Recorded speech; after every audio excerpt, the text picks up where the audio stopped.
अहो मला खरंच भूक नाहीये. आई प्लीज थोडंसं तरी खाऊन घ्या ना. बस अहो बस थोडंसं खा ना वापरतो. अहो सोहमने खाल्लं नसेल ना. तो उपाशी आहे. आजच्या दिवशी माझा मुलगा उपाशी असताना मी कशी जेवू? असावरी अगं पण पान काढल्यावर सगळ्यांनी जेवायचं असतं ना. हो पण सगळ्यामध्ये तो सुद्धा येतोच ना.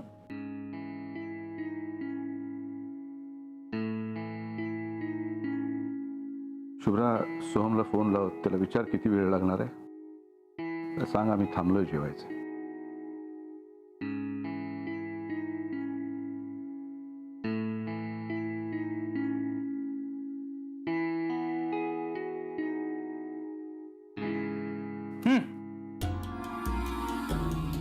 तू खा ना, काहीच खात नाहीयेस.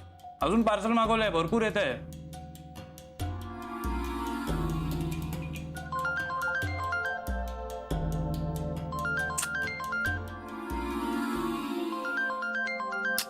ही कशाला फोन करते मला? कोण आहे? शुभ्राज आहे. अरे तुझे पहिले बाबा उपाशी असतील ना, जा ना पान दाखवून ये. तुला कशाला रे एवढी काळजी वाटते?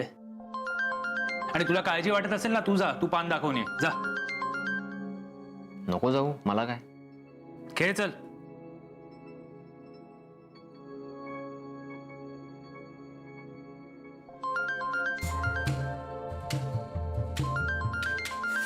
मी उचलू का? दे. काही गरज नाहीये रे, तू खा ना. त्यापेक्षा वडापाव खा, हे खा. असावरी तू सुरुवात कर. सोहम फोन उचलत नाहीये.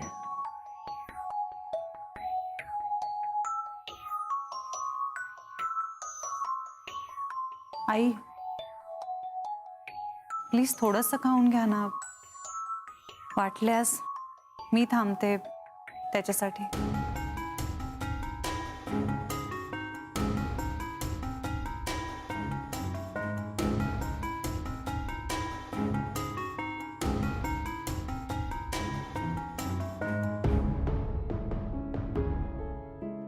ते काढ मंगळसूत्र, नाही तर मी काढतो ते मंगळसूत्र. सोहम!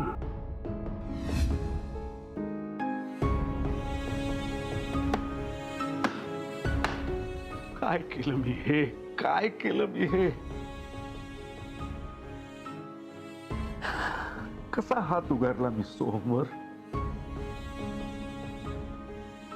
आज आज ही चूक माझ्या हातून व्हायला नको होती आणि नेमकी आजच. असावरी सारखं सांगत होती आज महत्वाचा दिवस आहे, आज नको, तरी नेमकी आजच ही चूक माझ्या हातून व्हावी. अभिजित तू चुकलाय, खूप चुकलायस. आज तुझ्यामुळे सोहम घराबाहेर गेलाय, तुझ्यामुळे आज घरात ते कोणी जेवलेलं नाहीये, तुझ्यामुळे आज सोहमला त्याच्या वडिलांचं पान काढता आलेलं नाहीये. तू येण्याआधी या घरात सगळं सुरळीत चालू होतं. तू आल्यापासून हे सगळं सुरू झालंय. काय करतोयस अभिजित तू? हे काय करतोयस? अजून किती दुःख देणार आहेस तू आसावरीला? तुझ्यामुळे घराबाहेर गेलेला सोहम लवकर घरी यायला हवा, नाही तर आसावरी काळजी करत बसेल. ती जेवणार सुद्धा नाही. तुझ्यामुळे झालंय हे सगळं.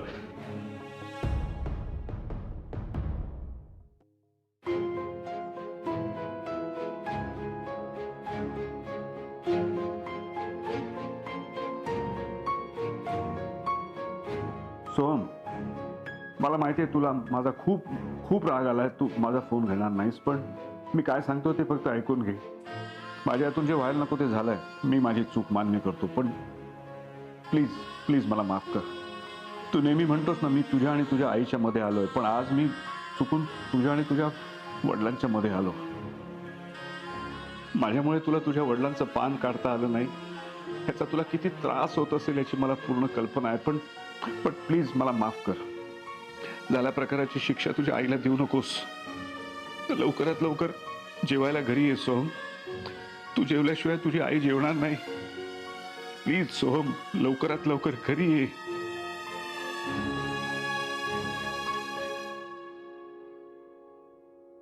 आई थोडस तरी खाऊन घ्या ना. नको शुभ्रा, अगं मला खरंच भूक नाहीये. आई तुमच्या बबड्याने एव्हाना खाल्लेलं असेल. तो उपाशी नसणार आहे. काहीतरी चमचमीत मागवलं असेल आणि खाल्लं असेल. मी ओळखते त्याला. त्याला भूक सहन होत नाही. तुम्ही उगाच काळजी करताय त्याची. तो सगळं व्यवस्थित सांभाळतो स्वतःचं.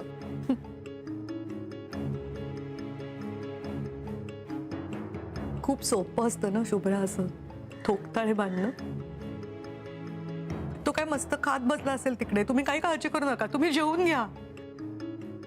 पण नेमकी आज मी जेवले आणि तिकडे तो उपाशी असेल तर त्याला नाही भूक सहन होत. पण नेमकी आजच्याच दिवशी त्यांनी चमचमीत पदार्थ नाही मागवून खाल्ले तर तो तसा नाहीये. पण नेमका आजच्याच दिवशी तो एखाद्या कोपऱ्यात बसून एकटाच रडत बसला असेल तर हे प्रश्न तुला नाही पडणार शुभ्रा. कारण आईच्या भावना आई झाल्याशिवाय नाही कळणार तुला. तुम्ही सगळे आपापल्या जागी ठीक आहात. पण नुसता मुलाला जन्म देणं म्हणजे आई होणं नाहीये ना ग. जन्मल्याबरोबर मुलाची नाळ कापली जाते, पण तरी सुद्धा पुढे आयुष्यभर मनाने ती जोडलेलीच असते ना. मुलांनी पोटात असताना सुद्धा लाथा घातल्या आणि बाहेर आल्यावर सुद्धा तरीही आईसाठी तिचं मूल हे तिचं मूलच असतं.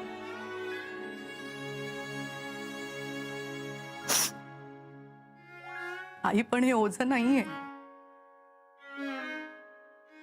आई पण हे त्या आईचं अस्तित्व आहे.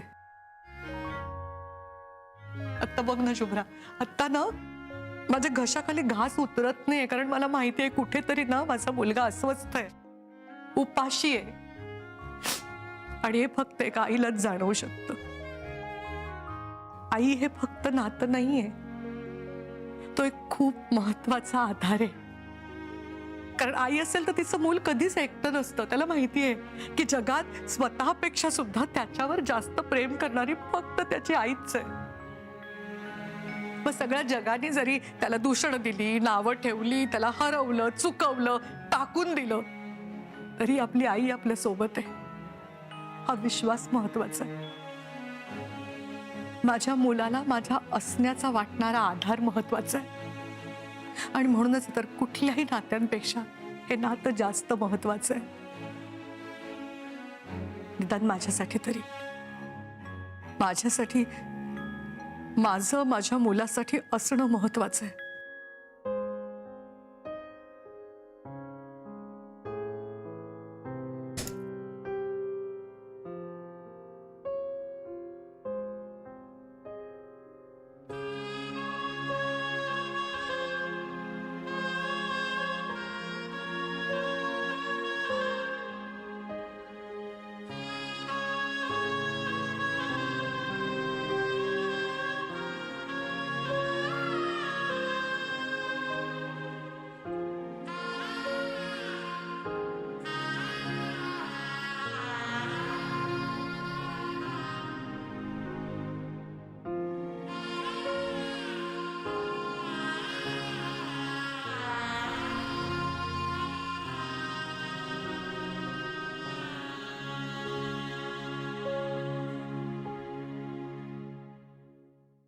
आई मला सगळं कळतंय. मला तुमचं सगळं म्हणणं पटतंय. पण तरी तुम्ही प्लीज थोडंसं तरी खाऊन.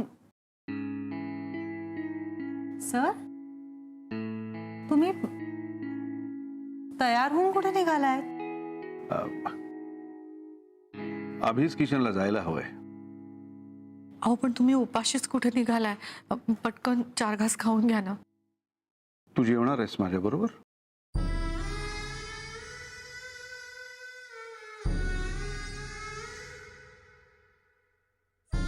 अगं नाही, तसा निघायला उशीरच झालाय. तसा मला निघायला हवं.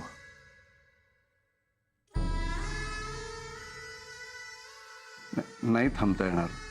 थांबलो तर मग जाऊ नाही शकणार.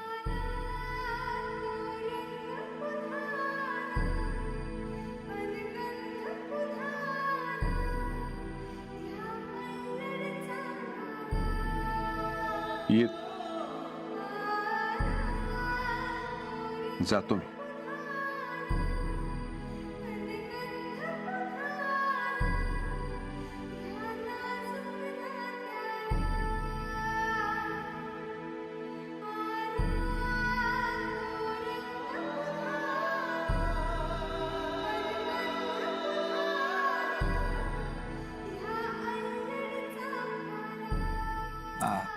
सौरीला जेवायला लावा आणि तू जेवून घे.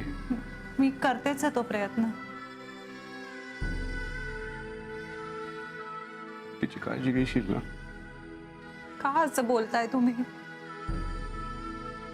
सहज तिला असं अर्ध्यात सोडून जा म्हणजे अभिज किचनला जावं लागतंय ना म्हणून. घेईन मी त्यांची काळजी.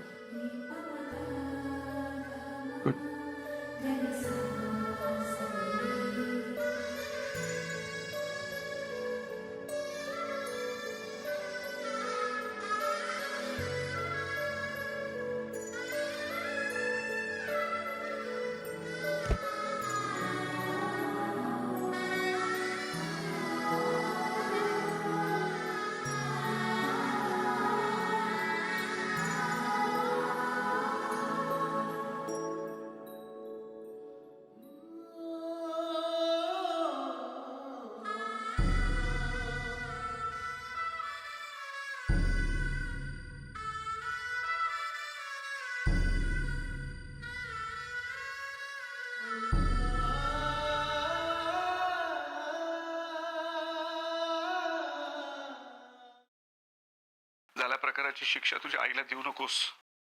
तू जेवल्याशिवाय तुझी आई जेवणार नाही. सोहम, तू घरी ये जेवायला. तू आल्याशिवाय तुझी आई जेवणार नाही. आता तिला सुद्धा कळेल तिने किती मोठी चूक केली आहे ते. तो माणूस माझ्यावर हात उगारतो. काय लायकी आहे त्याची आणि काय हक्क आहे त्याला? तो माझ्या आईचा नवरा असेल पण माझा बाप नाहीये तो.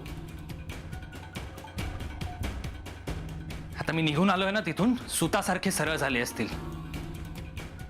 आईने काही खाल्लं नसेल, उपाशी असेल ती, रडत असेल. नाही पण रडू दे तिला, कळू दे तिला चुकली आहे ती. म्हणजे परत त्या अभिजित राजाची बाजू नाही घेणार आणि माझ्या समोर तर नाहीच नाही.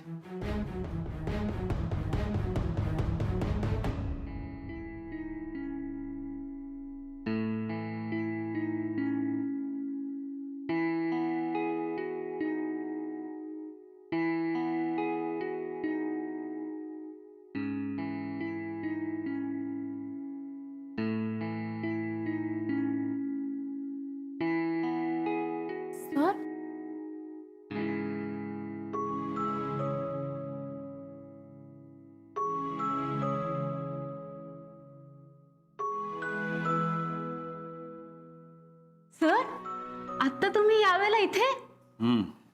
सर, मला माहितीये तुम्ही इथे का आलात ते. आसावरीने फोन केला होता? No sir. सोहमने? नो सर, कुणीच फोन केला नाही. मग काय कळलं तुला मग? सर, डोंट वरी, आम्ही आहोत इथे. सांगा काय ऑर्डर आहे ते. कसली ऑर्डर मॅडी? सर, तुम्ही आत्ता यावेळेला अभिज किचन मध्ये आलात म्हणजे काहीतरी मोठी ऑर्डर असेल ना. डोंट वरी सर, आम्ही नाही जात. विश्वास, शेफला बोलून घे. Yes ma'am. अरे नाही, कोणाला काही बोलव बिलव नकोस, तसं काही नाहीये. आणि हे आवरण राहू द्या, मी बघतो सगळं. तुम्ही जा घरी, उशीर होतोय. हो सर, असं का बोलतोय? आम्ही आहोत ना, आम्ही करतो ना काम. अरे खरंच मी थांबणार आहे इथे, मला जरा काम आहे. जाताना मॅडीला घरी सोड. Yes sir. अरे राहू दे, मी करतो. Sir, bye. Bye bye. Bye sir. Bye, good night.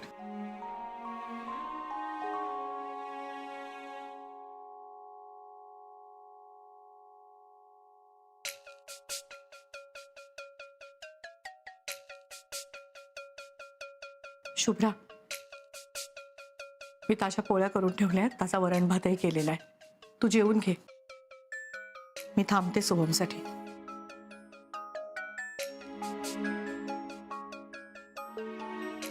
कधीपर्यंत थांबणार आहात?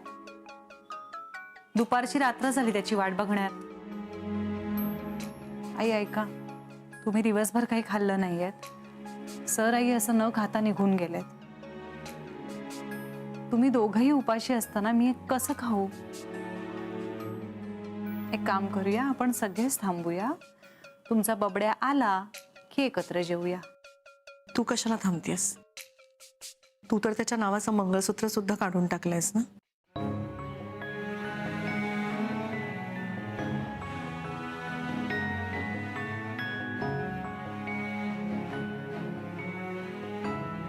आई, मी हे सगळं का केलं हे तुम्हाला माहिती आहे. आणि जे काही झालंय ते तुमच्या बबड्यामध्ये आणि माझ्यामध्ये झालंय ना. तुम्ही माझ्याशी असं का वागताय? आपल्या दोघींचं नातं तसंच आहे. पण तुझं आणि माझं नातं बबड्यामुळेच जोडलं गेलंय ना, हे विसरतीयस तू. सगळ्यांनी त्याच्याकडे पाठ फिरवली तरी मला नाही तसं करता येणार. माझा मुलगा आहे तो. तू नवरा बायकोचं नातं गळ्यातनं मंगळसूत्र काढून संपवून टाकलंस. पण आई आणि मुलाचं नातं संपवणारा दागिना बनला नाही अजून. कोणी असो किंवा नसो, मी आहे त्याच्या पाठीशी, त्याची आई.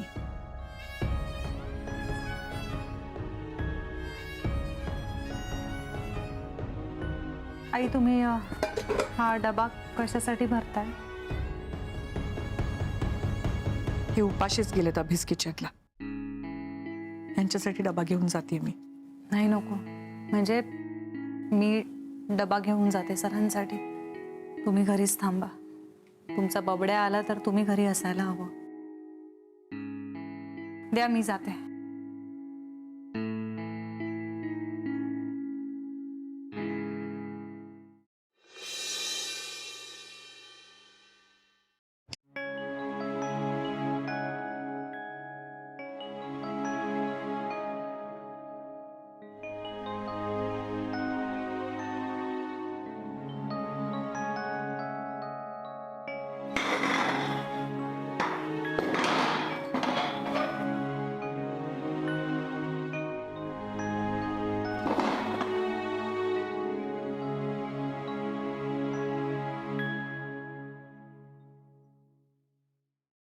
सोहम, नाही, माझा फोन उचलू नकोस, पण माझी खात्री आहे की तू माझे मेसेजेस ऐकतोयस. प्लीज ऐक.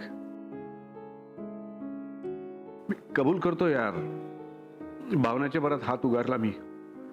तर करायला नको होतं. मी संयम ठेवायला हवा होता. मूर्खपणा केला मी. चूक झाली माझ्याकडनं.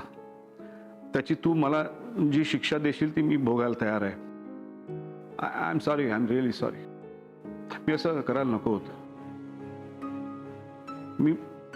मी हवं तर हात जोडतो तुझ्यासमोर. हवं तर पाय धरून माफी मागतो मी तुझी. मोठ्या मनानं माफ कर मला. हे बघ, असं समज ना की कोणीतरी फालतू माणूस होता, काहीतरी बोलला, आपण कशाला त्याच्याकडे लक्ष द्यायचं. आणि तुला माफही करायचं नसेल ना तर दुर्लक्ष कर माझ्याकडे आणि प्लीज घरी जा तुझ्या आईसाठी. हे बघ, माझा राग तिच्यावर काढू नकोस. माझी शिक्षा तिला देऊ नकोस. आणि तुला जर असं वाटत असेल ना की परत घरी गेल्यावर या माणसाचं तोंड बघावं लागणार, नाही, मला कल्पना आहे तुला माझं तोंडही यापुढे कधी बघायचं नाही आहे. आणि म्हणून जर घरी जाणं टाळत असशील तर तसं करू नकोस. बिंदास घरी जा. मी आपलं तुझं घर सोडलंय कायमचं. मी त्या घरात परत तुला त्रास द्यायला कधी येणार नाहीये. आज जे झालं ते परत कधी होणार नाही. Promise you. खात्री बाळग. सुटलं माझं घर माझ्याच चुकीमुळे. पण हे सगळं आसावरीला सांगण्याचा धीर माझ्यात नाही आहे सोहम.